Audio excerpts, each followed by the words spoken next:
समीचीन विकल्पों का सम्यक समाधान। सुनिए परम पूज्य श्रमण श्री सुप्रभ सागर जी महाराज के मुखारबिंद से YouTube चैनल सुप्रभ उवाच पर शुभाशीष परम पूज्य श्रमणाचार्य 108 श्री विशुद्ध सागर जी महाराज। सानिध्य श्रमण सुप्रभ सागर जी महाराज, श्रमण प्रणत सागर जी महाराज। ओम नमः सिद्धेभ्यो। नमो नमः सत्हितंकराय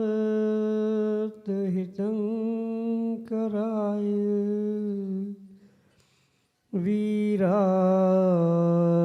भव्यां भुजभास्कराय अनंतलोकाय सुरार्चिताय देवादिदेवाय नमो जिनाय देवादिदेवाय नमो जिनाय। पंच परमेष्टि भगवान की परम पूज्य आचार्य भगवंत गणाचार्य श्री विराग सागर जी महाराज की, परम पूज्य पट्टाचार्य श्री विशुद्ध सागर जी मुनि महाराज की, परम पूज्य मुनि श्री प्रसम सागर जी महाराज की, परम पूज्य मुनि श्री सुप्रभ सागर जी महाराज की,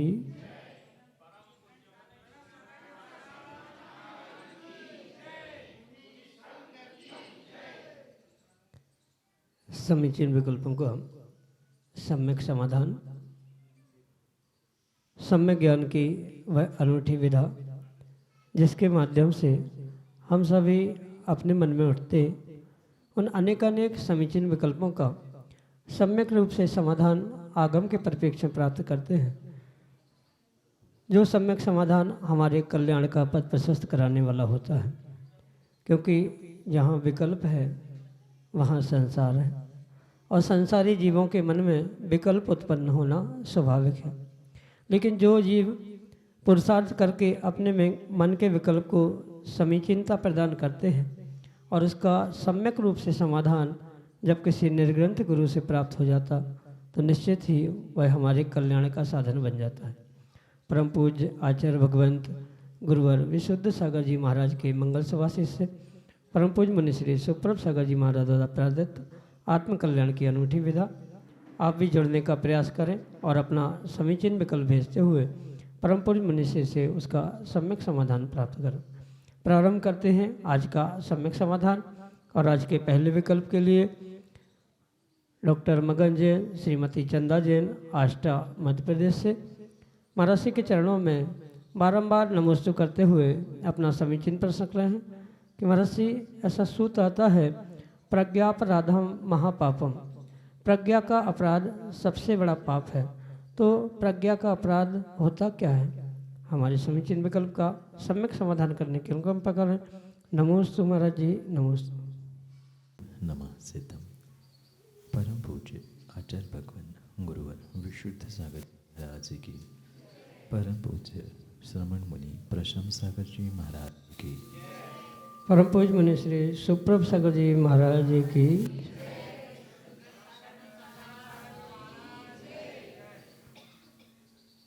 ज्ञान के क्षयोक्षम को बुद्धि कहा जाता है और बुद्धि का ही पर्यायवाची नाम प्रज्ञा। जीव जो भी पाप करता है, भूल करता है, कहीं न कहीं उसमें वह अपने ज्ञान का, क्षयोक्षमी ज्ञान का, बुद्धि का, प्रज्ञा का उपयोग करता है। ये मात्र कहने में आता है कि हमने अनजाने में किया, हमें पता नहीं था। पर जो भी व्यक्ति, जो भी मनुष्य पाप करता है, पहले वह उस पाप को छुपाने का प्रयास करता है, चोरी छुपे करने का प्रयास करता है। किसी को पता चल जाता है तो वो मैंने अनजाने में किया, ये प्रदर्शित करने का प्रयास करता है। ये जो कुछ भी वह कर रहा है वह स्वयं के बुद्धि प्रज्ञा से ही कर रहा है। और बुद्धि और प्रज्ञा का जो दुरुपयोग व्यक्ति कर रहा है, जीव कर रहा है, उसे ही विशिष्ट भाषा में, सुष्ठु भाषा में आचार्यों ने या नीतिकारों ने प्रज्ञा अपराध के रूप में कहा है। क्योंकि बिना ज्ञान के कोई अपराध नहीं होता। जो भी अपराध हो रहा है, या वर्तमान में हो, भूत में हो, वे पूर्ण अपराध व्यक्ति अपने स्वयं के प्रज्ञा, बुद्धि, ज्ञान का ही उपयोग करके करता है। इसलिए वह ज्ञान का ही अपराध कहा जाता है कि ज्ञान जो सदुपयोग के लिए कार्यकारी था, आपके आत्म कल्याण के लिए निमित्त हो सकता था, वही ज्ञान कहीं न कहीं पाप करने में प्रवृत्त हो रहा है, और वह प्रज्ञा, उसकी बुद्धि, उसका ज्ञान दुरुपयोग कर रहा है। उस दुरुपयोग के माध्यम से वो पापों में उलझ रहा है। ये मुख्य उद्देश्य वहाँ पर प्रज्ञा अपराध का समझने की आवश्यकता है। दो शब्द स्पष्ट है। प्रज्ञा यानी क्षयोक्षमिक ज्ञान, जिसे सामान्य भाषा में बुद्धि कहा जाता है, और अपराध यानी गलती करना। तो उसके प्रयोग से जो भी अपराध हो रहे हैं, जो भी वर्तमान में मनुष्य अपने ज्ञान का दुरुपयोग करते हुए गलती कर रहा है, अपराध कर रहा है, भूल कर रहा है, पाप कर रहा है, वह पूर्ण रूप से प्रज्ञा अपराध के ही अंतर्गत स्वीकार किया जाता है। क्योंकि जिसके पास ज्ञान नहीं है, जिसके पास क्षयोक्षम नहीं है, जिसके पास विशेष पुण्य नहीं है, वह उतना पाप नहीं कर सकता। ये भी आगम की बात आपको ज्ञात होगी कि 7वें नरक जाने की शक्ति हर किसी के पास नहीं है। विशेष पुण्यात्मा, विशेष शक्तिशाली जीव ही उस 7वें नरक को प्राप्त करता है। आचार्य ने इतना तक लिखा, जिसके मोक्ष जाने की शक्ति है, वही जीव 7वें नरक जाने की शक्ति को रखता है। जिसके पास बुद्धि ही नहीं है, ज्ञान ही नहीं है, उतना विशेष क्षयोक्षम ही नहीं है, वो उतना अपराध, उतनी बड़ी गलती नहीं कर सकता जितनी कि जो ज्ञान से करता है। ये वर्तमान में भी देखने के लिए मिलता है। और हम अगर अनेक गतियों का भी व्याख्यान समझे और अनेक गति नहीं भी समझ में आए, मनुष्यों में भी देख लेना, जो जितना ज्ञानी होता है, समझदार होता है, अपनी बुद्धि का विशेष प्रयोग करता है, वही सर्वाधिक पाप करते हुए देखने के लिए मिलता है। जितना बड़ा पुण्यात्मा, जितना बड़ा धर्मात्मा, जितना बड़ा वह ज्ञानवान होता है, उतना ही उसका वह दुरुपयोग करता है, और वही दुरुपयोग प्रज्ञा के अपराध के रूप में स्वीकार किया जाता है। यही आपके लिए सम्यक समझ। अमरावती महाराष्ट्र से संदीप फटे अगले समीचीन विकल्प। नमोस्तु नमोस्तु। महाराज जी, हमारा प्रश्न है कि हम पहली बार श्री आदिनाथ दिगंबर जैन मोटे मंदिर के ट्रस्टी बने हैं, तो मंदिर में ट्रस्टी बन के जाने के बाद सबसे पहले कौन सा काम करना चाहिए, और हमें वहाँ मुनिश्री का चातुर्मास करवाना है, तो उसके लिए क्या क्या व्यवस्था करनी चाहिए? किसी मंदिर के ट्रस्टी बनना, ये विशेष सौभाग्य उस मंदिर के निमित्त से सच्चे देवशास्त्र गुरु की सेवा करने को आपको मिला।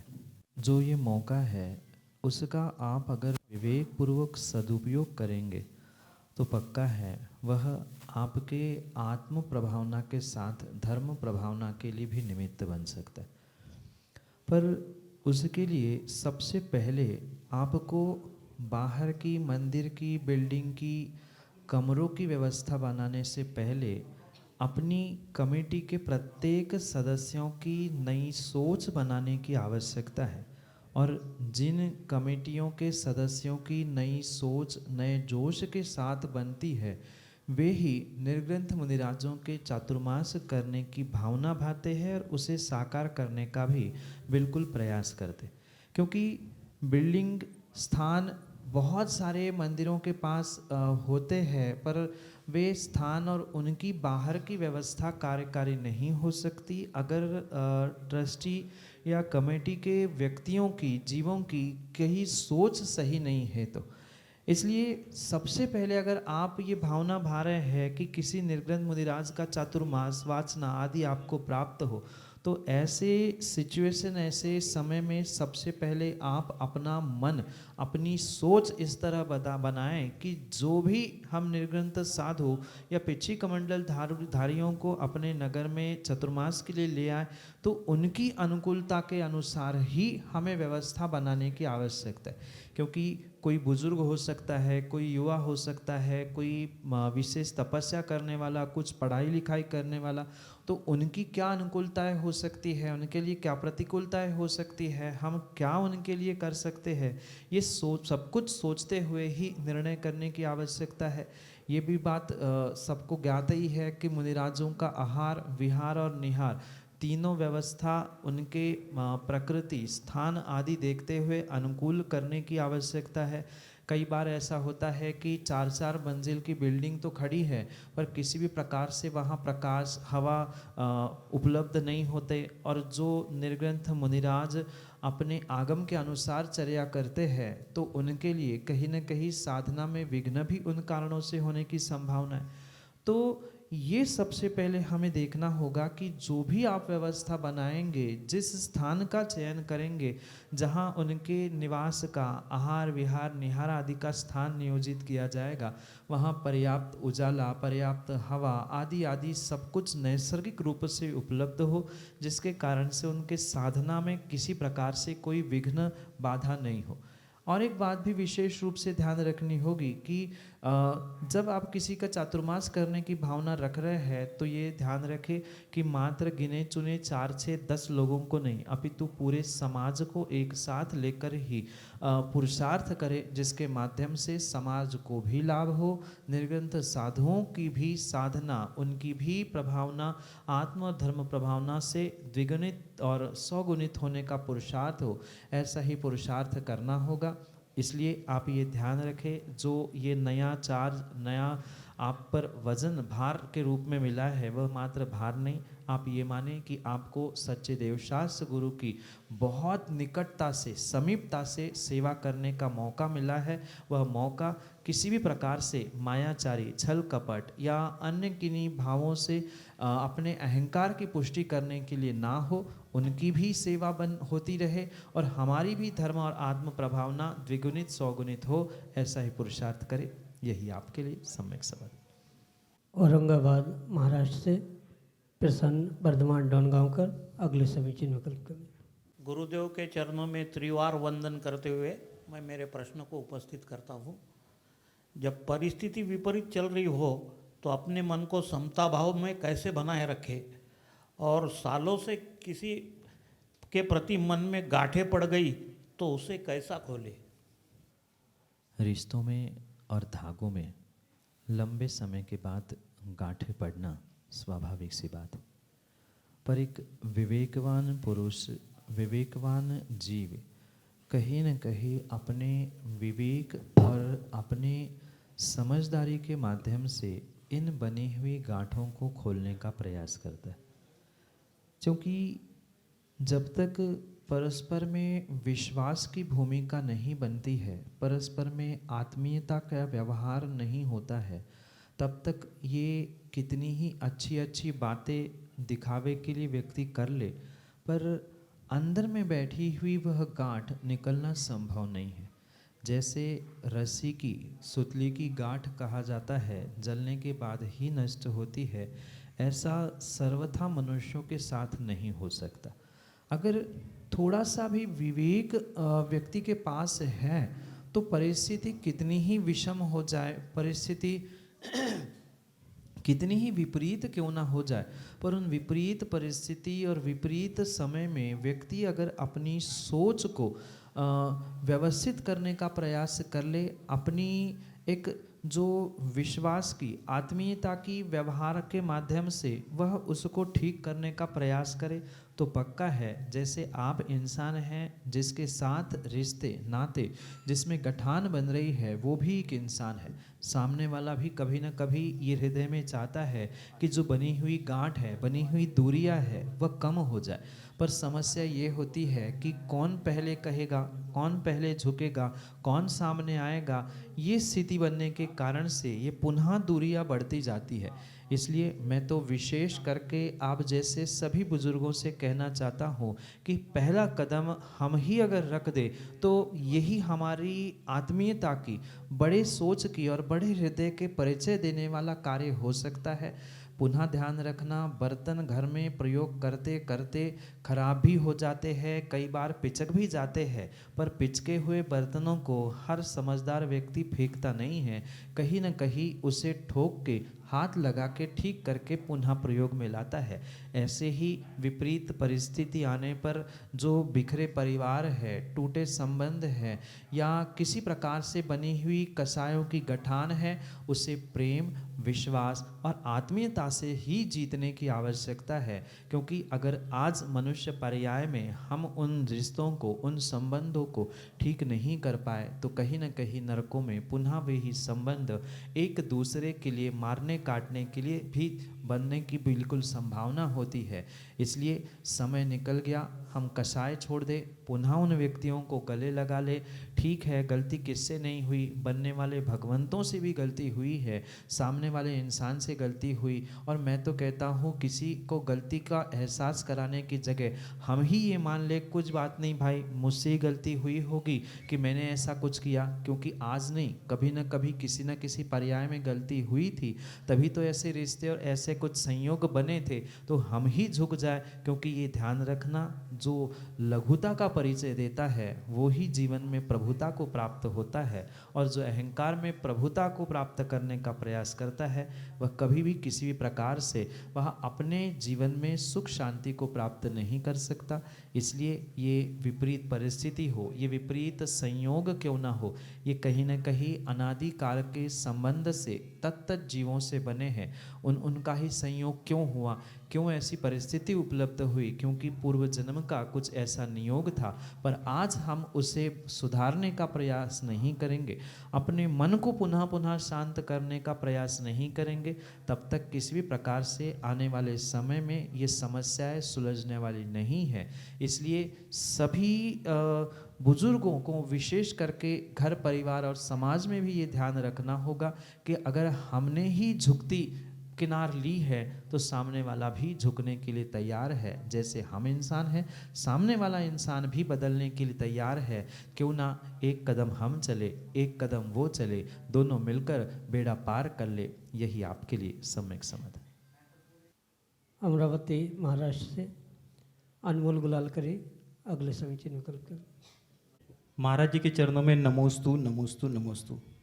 महाराज जी, जैसे कि चल रहा है अभी खेती में बीज बोने का काम, जैसे मेरे यहाँ भी खेती है, खेती में हम खेती कर रहे हैं, और खेती में जो भी ट्रैक्टर चलता है, बैल जोड़ी चलती है, उसमें जो भी जीव हिंसा होती है उसका क्या दोष हमें लग रहा है, वो हमें करना चाहिए, खेती करना चाहिए या नहीं करना चाहिए, इसका सम्यक समाधान करें। एक बात ध्यान रखना, आप श्रावक है और श्रावक को अपनी आजीविका करने के लिए अपने स्थान योग्य या अपने परिस्थिति योग्य कार्य करना परम आवश्यक है। निर्ग्रंथ मुनिराजों की चर्या और श्रावकों की चर्या में जमीन आसमान का अंतर है। किसी दूसरे व्यक्ति या दूसरे चर्याधारी के साथ बराबरी करते हुए श्रावक ये ना सोचे कि कार्य विशेष या किसी प्रकार से उनके आजीविका के कार्यों में हिंसा ही हो रही है, क्योंकि जहाँ आजीविका के लिए कार्य किया जाएगा कहीं न कहीं हिंसा का रोल वहाँ अवश्य ही होगा।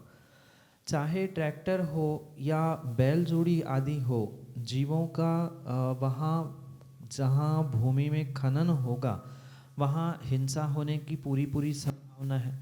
पर ये बात विशेष ध्यान रखें, क्योंकि आप श्रावक हैं और चार हिंसा में से श्रावकों की संकल्पी हिंसा का बुद्धिपूर्वक त्याग होता है। संकल्प करके किसी को नहीं मारना ये श्रावकों का नियम होता है।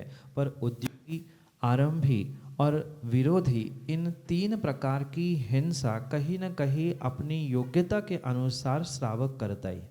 पर इसका मतलब ये नहीं है कि मुनिराज आपको हिंसा का उपदेश दे रहे हैं ये सत्य समझना अहिंसा पूर्वक ही श्रावकों को अपनी प्रत्येक आजीविका को करने की आवश्यकता है। वहाँ भी आप विवेक पूर्वक इन कार्यों को कर सकते हैं।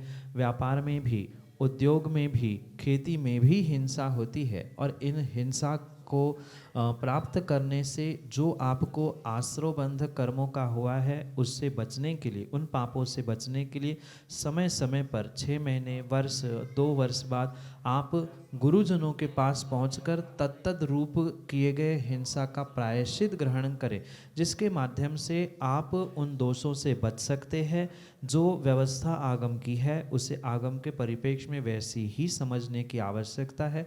इसलिए ध्यान रखें कि जो संकल्पी हिंसा है उसका तो आप पूर्ण प्रकार से त्याग करें। अन्य प्रकार की जो हिंसा हुई है उससे आपको पाप नहीं लग रहा है, ऐसा नहीं है, पाप तो लग रहा है, पर लगे हुए पाप का प्रक्षालन आप गुरुजनों के पास पहुंचकर प्रायश्चित आदि लेकर करने की आवश्यकता है। यही आपके लिए सम्यक समय। विराज गरीबी अमरावती महाराष्ट्र से अगले समीचीन विकल्प के लिए। महाराज जी, श्रावक के पास धर्म का ज्ञान कुछ भी नहीं है तो वो दीक्षा ले सकता क्या? धर्म का ज्ञान होने से कोई वैरागी नहीं होता, ना कोई दिगंबर दीक्षा धारण करता है। और सही बताऊं तो जिनके पास ज़्यादा ज्ञान होता है वही चारित्र से दूर भागते हुए देखने के लिए होता है।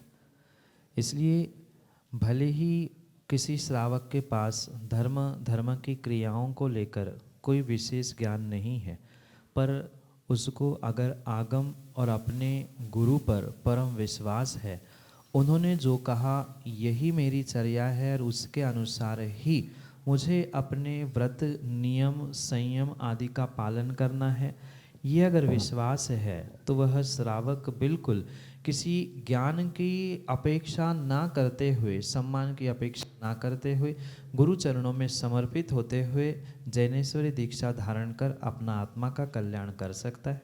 यही आपके लिए सम्यक समय।